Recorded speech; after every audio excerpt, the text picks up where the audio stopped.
Welcome to both Success and Integrity with Bessi Graham, a podcast dedicated to established business leaders like you, ready to bring more meaning into your life in a way that strengthens rather than threatens the financial stability of your business.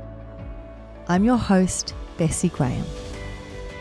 I've worked with business owners, governments, and large funding bodies like the United Nations for over 20 years to bring doing good and making money back together.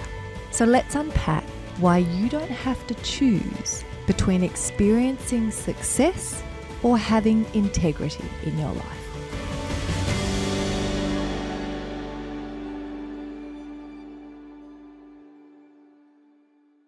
As you know, I'm always encouraging you to make the shift to having a both and mindset.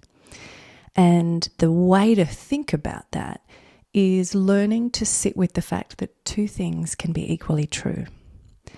That things that seem like a contradiction can both be true. That paradox is something you need to get more comfortable with. All of these types of ideas are at the heart of the both and mindset. And today, what I want to share with you has actually been inspired by a question I got asked by someone where they were struggling with what they felt was a contradiction in the ideas I was presenting and how that sort of played out or made sense to them when they looked at the world around them in the business space. So here was the question that I got asked today. This person said, if the roots of business aren't focused on profit maximization, and if you're right that it is deeply human to actually want to do good and make money, then why are there so many examples of business leaders who reflect all of the worst qualities of humanity and behave so badly?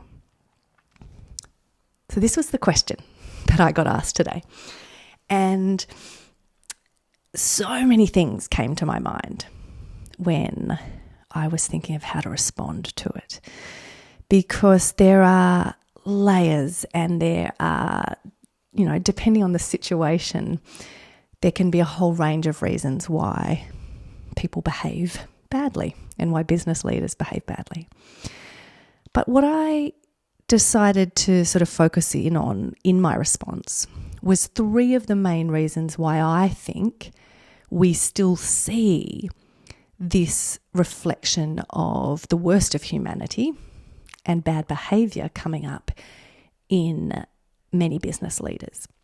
And so I want to share those three things with you today. Let me just at a high level tell you what they are. The first is I'm going to focus around power and the misunderstandings of power.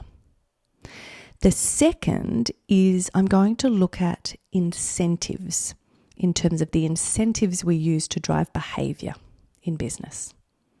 And the third is around the tendency towards action and achievement that is present for us as business leaders. So they're the three chunky areas that formed my response to the question. And I want to run through those with you today. Not in a massive amount of detail. I don't want to overwhelm you because they're actually three really huge topics in and of themselves. But I want to give you the sort of dot points, the highlights in each of those areas as a way to plant some seeds and get you thinking about those areas, whether they are things that you're seeing in business leaders, whether they're things that you have seen in yourself, in your own behavior at different points. And then importantly, beyond just sharing this with you today in the podcast, whether you're listening to this or watching the video, what I would love is for you, once you have a chance to reflect on that, is to actually join the conversation.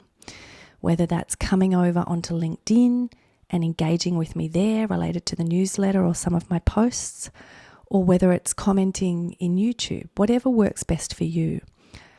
I want to spark a conversation here, because I know from the private conversations I'm having with people like you who are business leaders, who are established, who are running organizations that are doing well in terms of they're established, they're profitable, they're functioning well, they look successful from the outside. But the leaders are grappling with how do they embrace a rapidly changing business environment, rapidly changing expectations, and a world where the role of business and the ideas surrounding that are changing rapidly. That's the external question that people are grappling with and that I'm helping them work through. But there is also the personal and the internal discomfort, if you like, that leaders are talking to me about, where they're saying there has to be more. Like, I want my business and the work I'm doing there to have more of a sense of meaning and purpose. I want this to be more fulfilling. I want to be contributing to something. But I hesitate, and I'm not exactly sure how to do that when it comes to the practicalities of weaving that practice or those changes into my business. So the reason I'm asking you to, once you've reflected on it, to join the conversation is I have the benefit of having these conversations with business leaders one-on-one like you, but I want you to have the benefit of hearing from other business leaders and for them to benefit from hearing from you. So if you share your questions, your frustrations, your doubts, I don't mind what it is. You don't have to agree with me, but share that publicly, comment, then what it will do is it will help spark other people to do the same. And then collectively we can start to have more of an honest and open conversation that allows each of us to not feel alone in our journey, and also allows us to learn from each other as we push into new territory and figure out what does this look like to do business differently in a way that creates a win-win, where my business winning isn't at the expense of someone else losing, where me doing well has multiple dimensions to it. It means I'm contributing, I'm making the world a better place, but I'm also being rewarded for the risks I take in running a business and for my own unique talents and effort that I'm putting out into the world. So that's why I want you to go beyond just listening, and I want you to join in the conversation, because I guarantee you will benefit more from a broader conversation and from engaging with other business leaders on this journey than you will if the exploration stays just being between you and I. I hope that makes sense. And if you're sort of wondering, well, where does that come from? Why am I confident in that? I have been working with hundreds of different business leaders over the years, and I have seen time and again that many of the biggest breakthroughs come in typically small group contexts, but in those environments where we are seeing and learning from other people, their business, their conversations, their questions, which allow us to look at our own business, our own behaviour in a different way. Sometimes when the conversation stays one-on-one, say between you and a mentor or a business coach, or in my case, a thinking partner, when tough questions get asked, it can be hard not to feel defensive. We can fall into justifying our behaviour, why we do things we do, why we believe what we believe. And what can soften that response is by broadening it out and starting to have a conversation and learning from each other. Because you may then see something mirrored back to you in how someone else is behaving, or their response or their challenge or question, that allows you to suddenly reflect on your own practice in a different way. So if you've been listening for a while and you haven't publicly jumped in, I want to encourage you to maybe challenge yourself to do that after listening to this episode. I would really appreciate it, and I think you will over time find that that is a more useful way to see your practice shift quicker. So that's my little call to action for you, which I will remind you of at the end. But let's focus in on those 3 pieces that I want to talk to you about today. And in each of them, I'm going to touch on some ideas that you may then want to read up about, do some more thinking on your own, as well as jumping in with questions for me or others. So let's go back to the first piece in my response. So the question was, Bessi, if it is true that the roots of business are not focused on profit maximization, that's a new thing in terms of it's only in the last few decades, it's since the 70s that became the popular focus.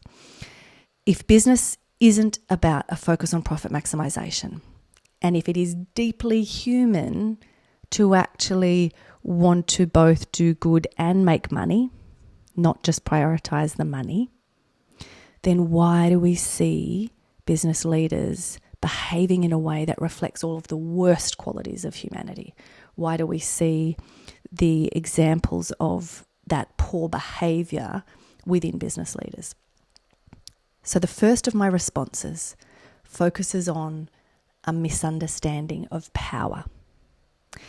And what I mean by that is that if we look at the concepts, what we have taken on board around what power is, how we get power, and how we maintain power, I think we are quite misguided in that.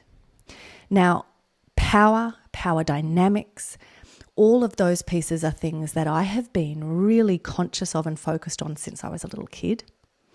And then in my academic studies, both undergraduate and postgraduate, I studied politics, international relations. My master's was in counterterrorism.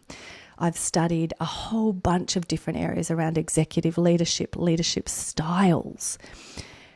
All of that personal experience, the way I'm wired, and what I have studied has led me to a place where I am very conscious of power in a room, who has it but isn't conscious that they have it, who is lacking power but actually needs to be given that platform and should be supported to have more of a role, and what does that look like? All of those types of things are something I'm very, very focused on. And there is a book, which I'm not going to go into in great detail, but I am going to draw on some of the concepts from this book as I talk to you about power today. And I would recommend that you read the book if you are interested. So the book itself is called The Paradox of Power, and it's by Dasha Keltner. Now, in it, he draws on 20 years of research around power. There are many interesting aspects to it. He pulls out what he calls 20 power principles. And some of them, when you look at it, may seem quite obvious, but some of them are a bit counterintuitive, or they're not the ways that we have typically thought about power. When you think of the most common stereotypes or ideas that come to mind when the word power is used, often we blur the ideas of power and position. And people tend to think, if I have a title or I have position and authority, If there's a hierarchy and I'm at the top, then I automatically should be treated in a certain way. People should respect me. I should be powerful and have all the decision-making rights. So there are these different ideas that we blur and can often use interchangeably. The biggest piece I want to draw your attention to is that in many of the ways that we think about power, they are influenced by very outdated notions and theories. I, for example, like I said, studied politics, international relations, counterterrorism. I read, Machiavelli's The Prince many, many times. I have studied and looked at a lot of examples where power was taken forcefully, where there is violence and aggression and oppression that are tightly connected to how power seems to play out.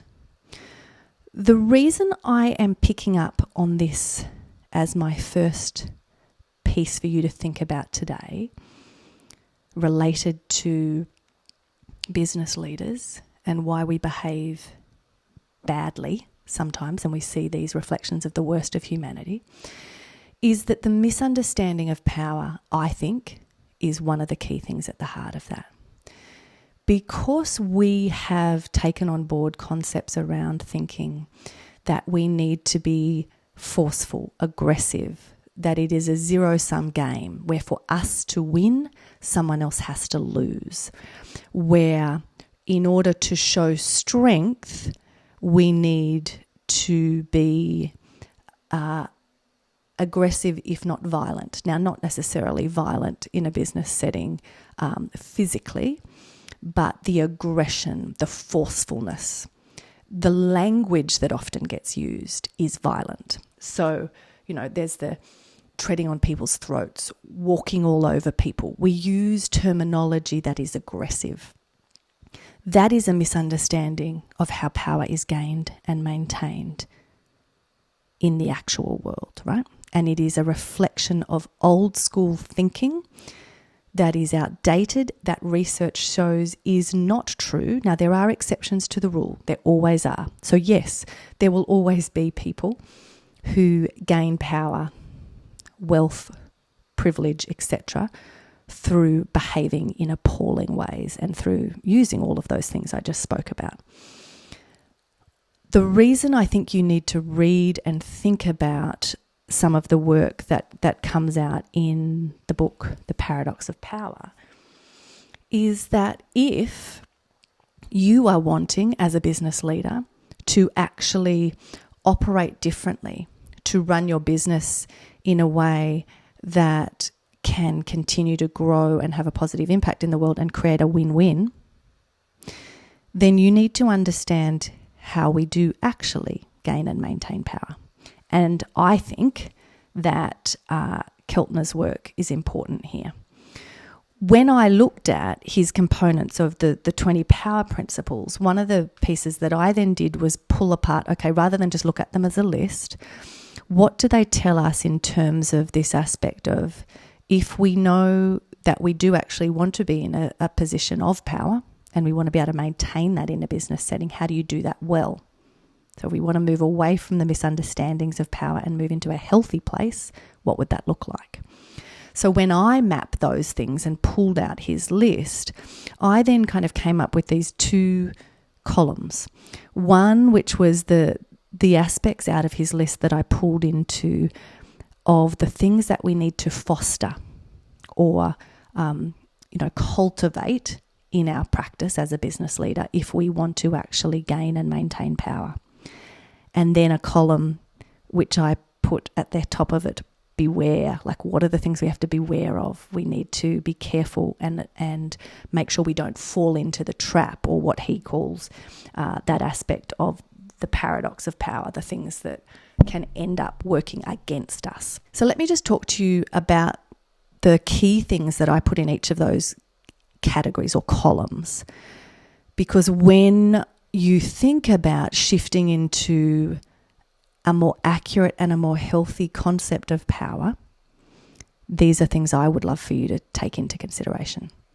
So in the foster column, the things that I want you to cultivate, focus on and foster in your own practice as a leader if you want to gain and maintain power, the pieces there are around empathy, giving, expressing gratitude, telling stories that unite, and empowering others in social networks. Just sit with that list for a moment. This is what the research shows you need to foster and cultivate if you want to gain and maintain power. They are all beautiful things. They are all things that are certainly not the worst of humanity. I would say they're some of the best. They're behaviours and practices that you can be proud of. I'm going to say them again because, again, I think they are counterintuitive. They are not what we naturally think about when we think about someone trying to gain and maintain power. So we behave badly. We see business leaders behaving badly when they have misunderstood power. Here's what you need to foster. I'm going to read them again because they're important. You need to foster empathy, giving, expressing gratitude, telling stories that unite, and empowering others in social networks. Some things to probably journal about there, folks. Let's jump over to the column that I have titled Beware, the things to beware of, the things that might catch you off guard and actually work against you. Things that we need to be careful of are empathy deficits and diminished moral sentiments. So this is when his research goes into looking at what can happen on the flip side that actually starts to erode our power if we're not conscious of it and if we don't work against it. So if you start to lose empathy and you start to not have the initial kind of moral sentiments of behavior, then you will begin on the downfall of losing power. You need to beware of self-serving impulsivity. This is an important one because what happens and what the research shows happens is as we spend more time in positions of power, that self-serving impulsivity and greed or looking out for our own needs and desires only kicks in if we're not consciously pushing back against it, and it will end up diminishing your power. Incivility and disrespect. Again, this list on the beware side is talking exactly to the behaviour that the person who asked me the question today around why do we see this terrible behaviour and the worst of humanity in business leaders sometimes. Incivility and disrespect is in that category. Someone thinking that because they are in a position of power, because they have status or they have privilege, they have hierarchy, they're sitting above, in their words, someone else, then they begin to not treat other people with respect or civility. And the last one that is in this category of the beware category that will catch you and end up diminishing your power if you're not conscious of it is narratives of exceptionalism. Now, this one is important to put it next to that piece that was in the foster side around telling stories that unite. Storytelling, as we all know, is deeply human. Narrative, all of these pieces are part of what brings us together, what helps us feel inspired and change and move.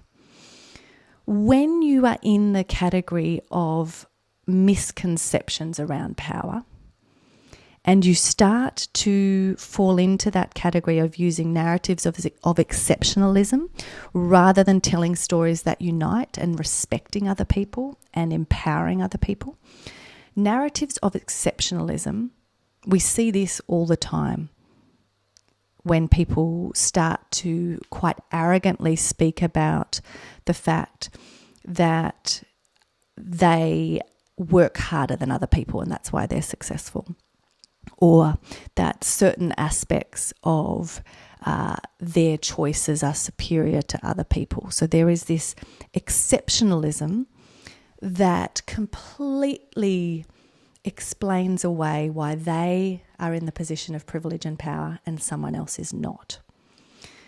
This, when we look at the research around power, is again a shift that starts to then undermine and make you lose power over time.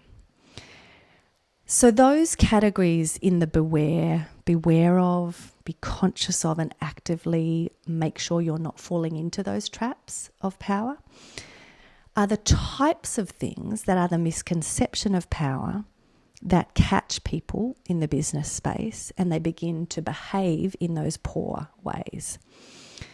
But they are not actually what research shows will get us into positions of power or will maintain that. Now, like I said, I love this area of power, and possibly depending on how the type of feedback that you give me, and if this is something you want to talk about more, we can talk about power more in future episodes. But I'm not going to labour that point too much longer. What I do want to do is just I want to read out the way that Keltner talks about power itself, just so that you have the sort of framing as we wrap up in this section of what that can look like and how I would ask you to shift to a more positive, healthy and research-backed sense of what power is, so that it changes the way you engage with it and the way you behave, and you don't fall into the trap of displaying all the worst aspects of humanity when you get into positions of power. So the definition, if you like, the description, the way he talks about power, is that power is your capacity to make a difference in the world by influencing the states of others. So that influencing the states of others is an important one when we think about power and our influence over others, how we're changing their states and how our decisions, our behaviour will have a flow-on impact onto the position that other people find themselves in. So that's the first piece, which I think is a big driver in why we see bad behaviour in business leaders. It is their misunderstanding of power, of how it is gained and how it is maintained. And those old school notions draw out the worst in people as they sit with and get comfortable in the position of privilege and authority, the position of power, and then they misuse that or abuse the power that they have been given. So that's the first piece. The second response that I gave around why I think we see these behaviours is around the way that we have structured our attention and our incentives in business. So for this piece, what I am getting at is that there has been such an obsession with short-term focus and profit maximisation in business that many of the decisions business leaders are making and much of the pressure they feel under or the constraints that they see themselves operating within have been set up by these structures of attention and the incentives that are set for business leaders. When we think about the fact that there is such a short-term focus on, for example, quarterly reporting. How are you tracking this quarter? What sort of profits are you achieving? What is the growth? The short-term focus and the one-dimensional focus of profit maximisation actually sets up a situation where we are incentivizing all of the wrong types of behavior in business leaders. And we need to actually stop and question that focus, question what we are incentivizing, and then see how we want to change that. There are some great books, wonderful different thinkers that have done a lot of work and written into this sort of area. Two of the books that I would encourage you to look at, one is called Net Positive by Paul Polman and Andrew Winston, and the other is called Fixing the Game by Roger Martin. There's lots of books, but those two books speak very strongly into these areas of what is wrong with our short-term quarterly reporting type focus and our focus on a profit maximization model or the shareholder value maximization. So those two books are worth you looking at and starting to think about, not just as a response to why other leaders might be behaving badly, because the incentives are actually all wrong, but thinking about in your own business, what are the unconscious decisions you've made about reporting, about the types of data that you're collecting, the types of ratios or growth-focused targets that you're setting. What are the unintended consequences of those attention-focusing structures that are then driving behaviours or incentivizing behaviours that don't actually align with the long-term goals of who you are or who you want to be as a company? And the reason I want to push that point with you is that I only work with and am speaking to people who actually have some of the levers to pull, some of the decision-making rights, some of the influence that is needed to change these things. You are an established business leader. You have some of the options, some of the freedom, some of the power to make those decisions differently, particularly those of you who are directly business owners in that small and medium enterprise space. We are not listed companies. We do not have the layers of complexity and decision-making and governance that are in place for listed companies that can make it a much more difficult game to shift some of these things. Not impossible, but difficult. So I want you to sit with actually thinking through how you might need to change some of those attention structuring pieces that you have put in place that might be driving the wrong decisions. So if we go back to the original question I got asked about why business leaders then reflect the worst of humanity if they are deeply human and their actual drivers are not just profit maximization but wanting to contribute, wanting to do good and make money. When we are in situations where the wrong types of behaviors are incentivized, then even the most decent human being can find themselves on a slippery slope of making one decision that's not exactly aligned, next decision, and suddenly we find ourselves quite a long way from where we originally started. I want to just read you a piece that Paul Polman, who was the former CEO of Unilever, described about their book Net Positive, because I think it's helpful in relation to thinking about how we make some of these shifts and how we start to incentivize the right behavior and how we shift to not such a short-term focus but the longer-term focus of value creation over time. So in an interview with Forbes, he said that the book, Net Positive, is about reversing the last 50 years of corporate dogma and norms that prioritize short-termism, self-interest, and shareholder supremacy. Now, some of that ties back into what we were just talking about related to power and the negative sides that come into play when people misunderstand power and fall into the power paradox. But this short-termism and this focus on the shareholder supremacy or profit maximization are the pieces that I want to focus on here, because there are really practical steps you can take to begin to shift out of that and incentivize the right kinds of behavior. From a reporting perspective, one of the things they talk about in Net Positive is actually just dropping the focus on quarterly reporting and taking a longer term view. You may or may not want to do that, but it is an option.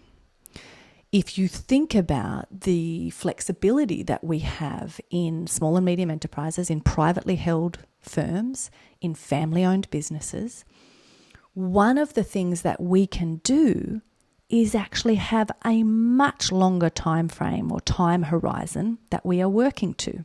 So use that to your advantage. Don't operate in a way that traps you into completely false and just constructed. They're not real in and of themselves. Those timeframes of a quarterly earnings or a certain growth reporting timeframe, they're arbitrary. They don't exist and have authority in and of themselves. So rather than having those in place and then feeling the pressure to make decisions and push towards achieving those targets or reporting on growth in that time period, think differently. Start to broaden your time horizon. Start to be more intentional about what you focus on and how you incentivize behavior in your organization that actually gets you closer to who you are as an organization in terms of behaving in an aligned way with your core values, and that helps you trend in the direction of achieving your vision of what you want to be part of as an organization. You have the power to do that. You can change what you're focused on as an organization. You can change what you incentivize.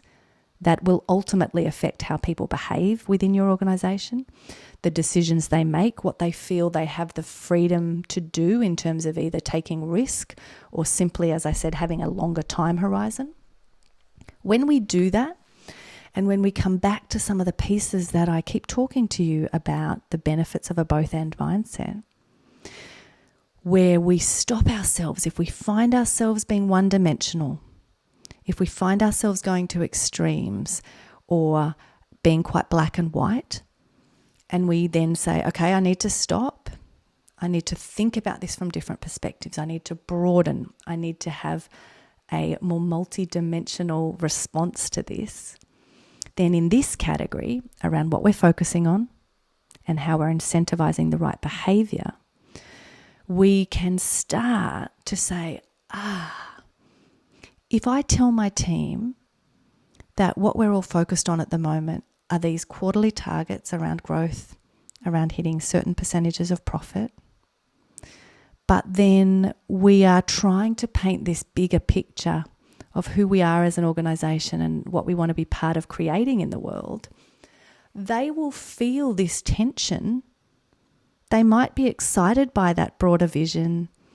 They might feel connected to the values that we are talking about as an organization, but they are going to feel deeply conflicted when then what I am pushing them to actually deliver for me in terms of what I'm incentivizing is the achievement of short-term targets.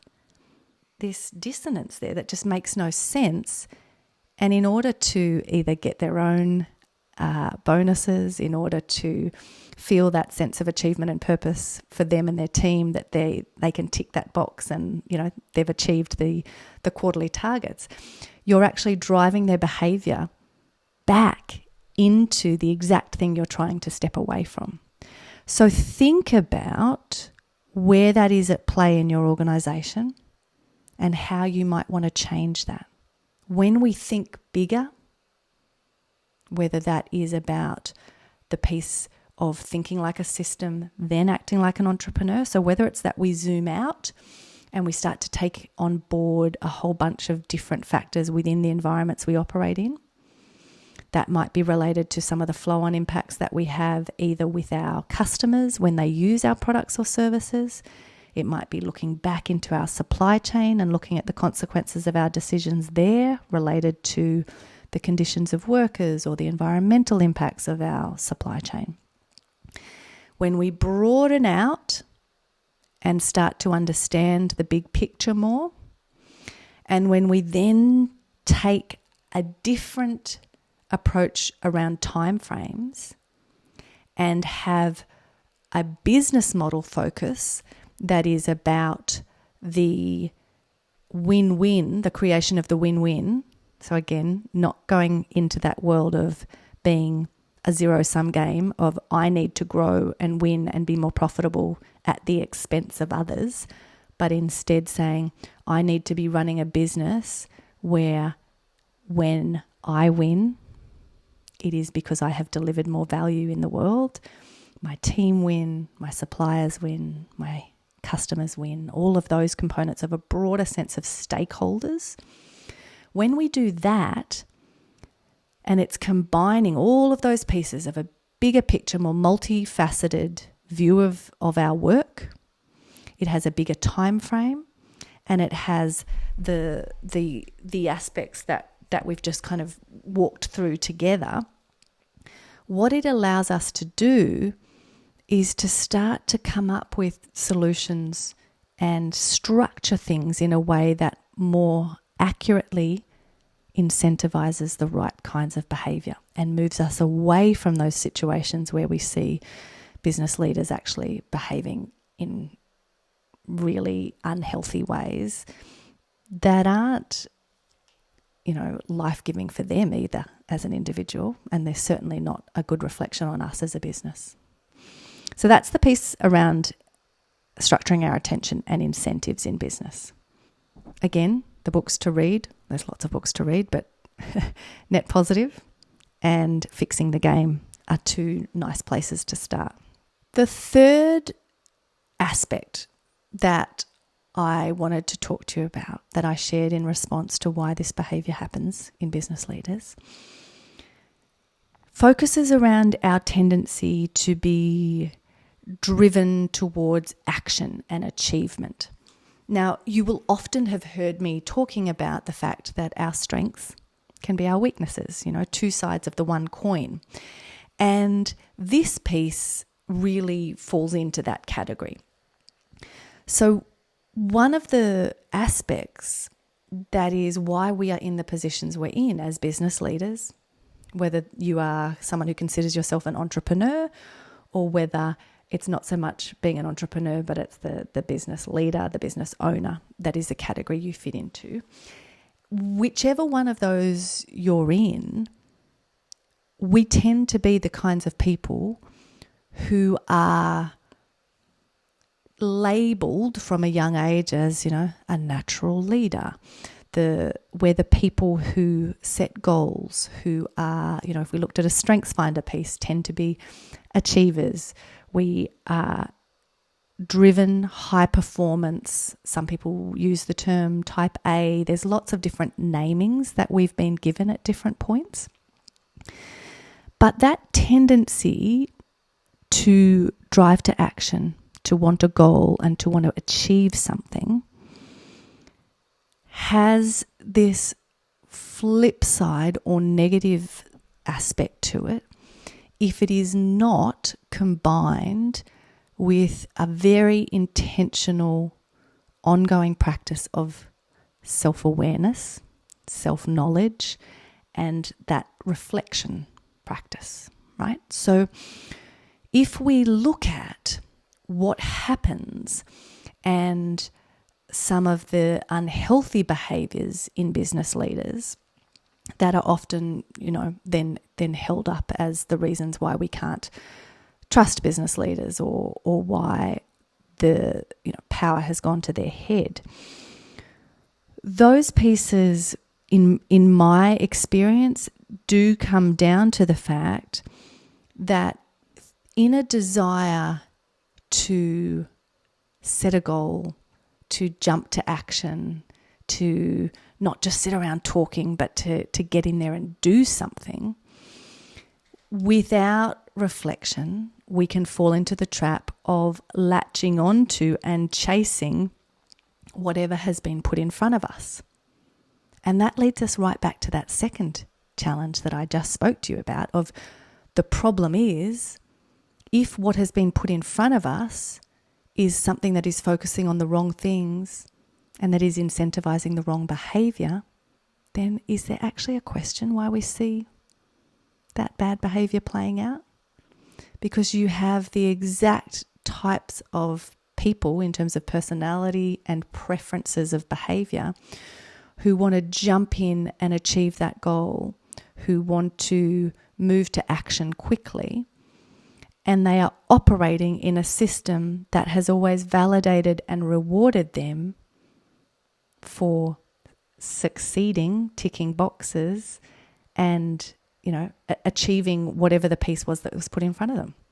So if what is being put in front of us is actually incentivizing the wrong behavior, then that's a really dangerous combination. And so this third one is important because what it requires of us as business leaders to help us avoid falling into that trap ourselves is that we need to be able to build in these practices of self-knowledge, these practices of reflection, the understanding of ourselves and of sitting in those places of being grounded in our values and moving towards our vision. So seeing that practice as of value, not being a waste of time, but in fact being critical to us to be able to then show up in the world and engage and behave in ways that we can be proud of, is actually really, really important. Years ago, when I was doing some postgrad study in the US, there was the group of us that were studying together had the opportunity to go through an assessment piece that the Cambridge Leadership Associates were working on around adaptive leadership. And it was really fascinating. So we had, really established leaders, all postgrad people studying at Harvard. And in this group and looking at this assessment piece, there were these 4 quadrants that were highlighted, which I think sit really nicely in terms of how we can think about this work and how to avoid the trap that I've just been speaking about. So they broke the pieces down into, there was components to do with the system when it comes to adaptive leadership, and there are components to do with self. And in each of those categories, it's then broken into your ability to diagnose and your ability to act.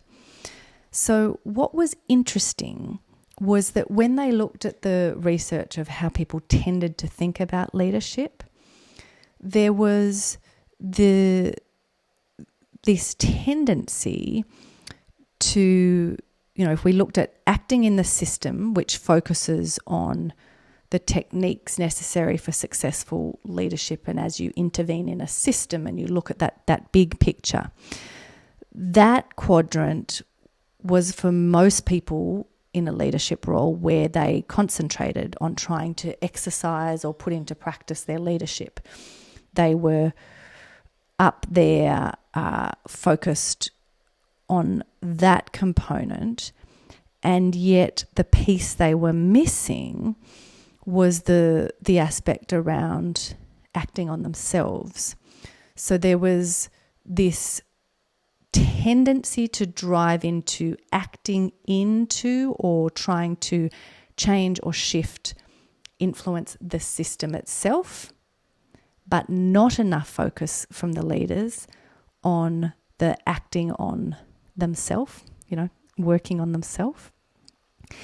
And when we then look at this component of what I'm talking about here, and that the challenge that comes from that place of the tendency to jump straight to action, it is extra tricky because we haven't even done the other components of the good diagnosis first, right? So if you've got these 4 quadrants, if you're wanting to diagnose the system, act in the system.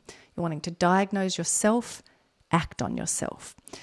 Those pieces related to self are critical because they talk to aspects like self-knowledge, self-management, self-awareness, a lot of the components that come out in things like emotional intelligence and different structures if you look at different components of different leadership practices. But the drilling straight to acting, or how do we just jump into implementing a strategy, is something that we have to be very conscious of as leaders. Because when we do that without the practices in place to properly sit back, take the time to actually examine and diagnose the system, identify what needs to happen, think through who might be best placed to do that, and then move into action.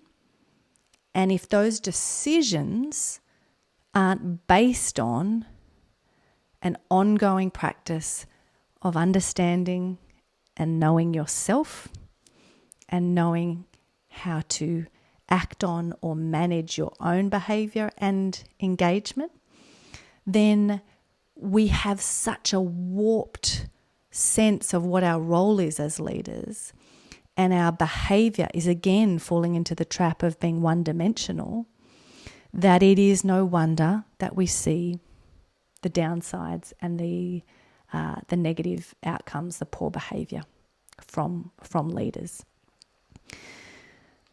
Again, there's a whole bunch of different things you could think about and read about in this space around the third category of being driven to action and the downside of that.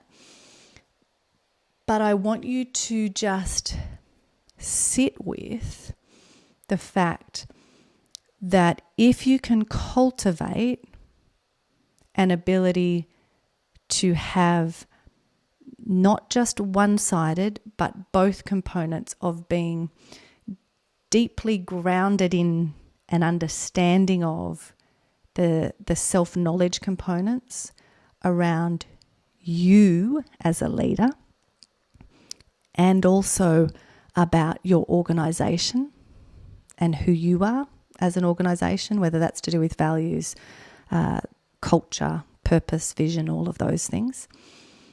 When you combine that type of deep knowing and reflection and then connect it to action, then you are in a much healthier place to start to see positive types of behavior that is aligned with who you are, who you want to be in the world and what you want to be part of.